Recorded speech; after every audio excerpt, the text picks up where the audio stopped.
Hi friends, welcome. Bharathi Kannamma ஃப்யூச்சரில் வரக்கூடிய ரொம்ப இன்ட்ரெஸ்டிங்கான வீடியோ தான் பார்க்க போகிறோம். ரொம்ப எமோஷ்னலான வீடியோன்னு கூட சொல்லலாம்.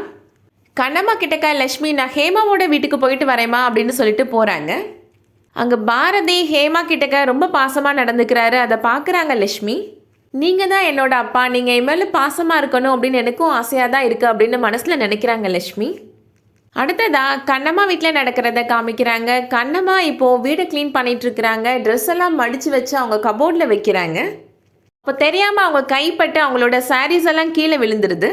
அதோடு சேர்ந்து பாரதியோட நேம் போர்டும் கீழே விழுகுது.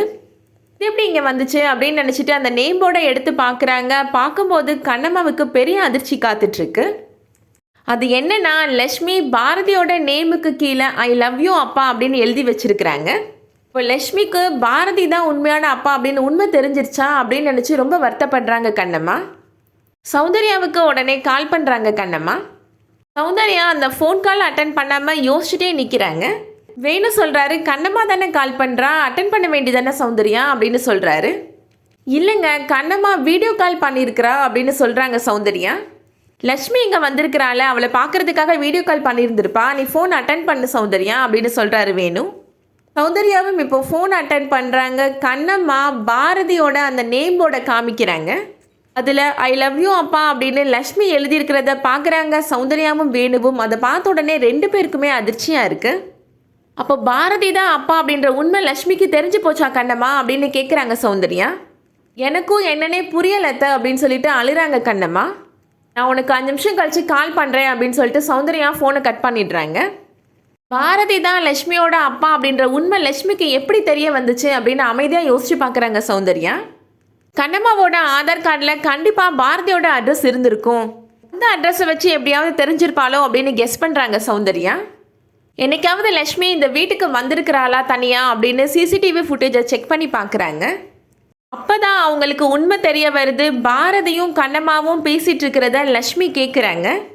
கண்ணம்மா பாரதி கிட்டக்க சொல்கிறாங்க, இனிமேல் நான் லக்ஷ்மி கிட்டக்க உண்மையை மறைக்க போகிறது கிடையாது, நீங்கள் தான் லக்ஷ்மியோட அப்பா அப்படின்ற உண்மையை நான் அவகிட்டக்க சொல்ல போகிறேன் அப்படின்னு கண்ணம்மா சொல்கிறாங்க.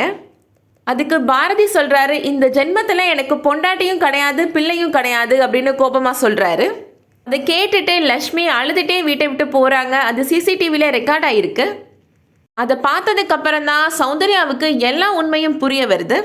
சௌந்தர்யாவும் வேணுவும் இப்போது லக்ஷ்மியை பார்க்குறதுக்காக போகிறாங்க. லக்ஷ்மியும் ஹேமாவும் விளையாண்டுட்டுருக்குறாங்க. லக்ஷ்மியை பார்த்த உடனே வேணு கண் கலங்குறாரு. என்னாச்சு தாத்தா, எதுக்கு அழறீங்க அப்படின்னு லக்ஷ்மி கேட்குறாங்க. எனக்கு எந்த பிரச்சனாலும் என்கிட்ட வந்து சொல்லு லக்ஷ்மி, உனக்கு தாத்தா நான் இருக்கிறேன் அப்படின்னு அவர் சொல்கிறாரு. நான் வந்து உன்னை வீட்டில் ட்ராப் பண்ணுறேன் அப்படின்னு சௌந்தர்யா லக்ஷ்மியை கூட்டிகிட்டு இப்போ கண்ணம்மாவோட வீட்டுக்கு போகிறாங்க. லக்ஷ்மியை பார்த்த உடனே கண்ணம்மா அழுறாங்க. என்னம்மா ஆச்சு எல்லாருக்குமே? வீட்டில் தாத்தா அழுதாங்க, காரில் வரும்போது பாட்டி அழுதாங்க, என்னை பார்த்த உடனே நீ அழுறமா, என்னம்மா ஆச்சு அப்படின்னு கேட்குறாங்க லக்ஷ்மி. கண்ணம்மா இப்போது பாரதியோட நேம் போர்டை லக்ஷ்மி கிட்ட காமிக்கிறாங்க. சௌந்தர்யா இப்போது லக்ஷ்மி கிட்ட கேட்குறாங்க, பாரதி தான் உன்னோட அப்பா அப்படின்னு உனக்கு ஏற்கனவே தெரியுமா லக்ஷ்மி அப்படின்னு கேட்குறாங்க. சின்ன பொண்ணு லக்ஷ்மி, நீ உன் மனசில் எவ்வளோ வருத்தம் இருந்திருக்கும். பாரதி தான் உன்னோட அப்பா அப்படின்னு உண்மை தெரிஞ்சதுக்கப்புறமும் அதை பற்றி யார்கிட்டையும் நீ ஒரு வார்த்தை கூட கேட்கலையே லக்ஷ்மி அப்படின்னு சொல்லி கண் கலங்குறாங்க சௌந்தர்யா. என்னை மன்னிச்சிட லக்ஷ்மி அப்படின்னு சௌந்தர்யா மன்னிப்பு கேட்குறாங்க லக்ஷ்மி கிட்டக்க. நான் உன்கிட்டக்க எந்த பொய்யும் சொல்லலை, அதே நேரத்தில் நான் உன்கிட்டக்க எந்த உண்மையும் சொல்லலை லக்ஷ்மி அப்படின்னு சொல்கிறாங்க. லக்ஷ்மி இப்போ கண்ணம்மா கிட்ட கேட்குறாங்க, எதுக்காகம்மா பாரதி மாமா தான் என்னோட அப்பா அப்படின்ற உண்மையை என்கிட்ட இருந்து மறைச்சம்மா அப்படின்னு கேட்குறாங்க. உன் பர்த்டே அன்னைக்கு அப்பா வருவார் அப்படின்னு என்கிட்டக்க சொல்லியிருந்தேன்லம்மா, ஆனால் அன்னைக்கு அங்கே பாரதி மாமாவும் வந்திருந்தாரு, ஆனால் அவர் தான் உன்னோட அப்பா அப்படின்னு நீ ஏமா என்கிட்டக்க சொல்லலை அப்படின்னு கேட்குறாங்க. சௌந்தர்யா கிட்டேயும் லக்ஷ்மி கேட்குறாங்க, நீங்கள் கூட ஏன் பாட்டி என்கிட்டக்க உண்மையை சொல்லவே இல்லை அப்படின்னு கேட்குறாங்க. அப்பாவுக்கு அம்மா மேலே அப்படி என்ன கோபம் பாட்டி, எதுக்காக அவ்வளோ கோபமாக பேசினாரு அப்படின்னு கேட்குறாங்க. 2 பேராலையும் ஆனால் பதில் சொல்லவே முடியலை. சௌந்தர்யாவும் கண்ணம்மாவும் கண் கலங்கி நிற்கிறாங்க. இருந்தாலும் எனக்கு அப்பா மேலே கொஞ்சம் கூட கோபமே வரல பாட்டி அப்படின்னு சொல்கிறாங்க.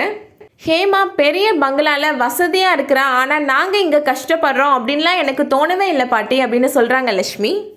ஆனால் ஹேமா அப்பா கூட இருக்கிறான், எனக்கு வசதியாக இருக்கணும்லாம் ஆசையாக இல்லை பாட்டி, நான் என் அப்பா கூட இருக்கணும் அப்படின்னு சொல்கிறாங்க லக்ஷ்மி. எல்லார்கிட்டையும் டாக்டர் பாரதி தான் என்னோட அப்பா அப்படின்ற உண்மையை மட்டும் நான் சொல்லணும் பாட்டி அப்படின்னு சொல்கிறாங்க லக்ஷ்மி. அதோட இந்த எபிசோட் முடியுது. இந்த வீடியோ உங்களுக்கு பிடிச்சிருந்துச்சுன்னா லைக் பண்ணிக்கோங்க. அடுத்தடுத்த சீரியல் அப்டேட்ஸ்க்கு நம்ம சேனலை சப்ஸ்கிரைப் பண்ணிக்கோங்க. தேங்க்ஸ் ஃபார் வாட்சிங்.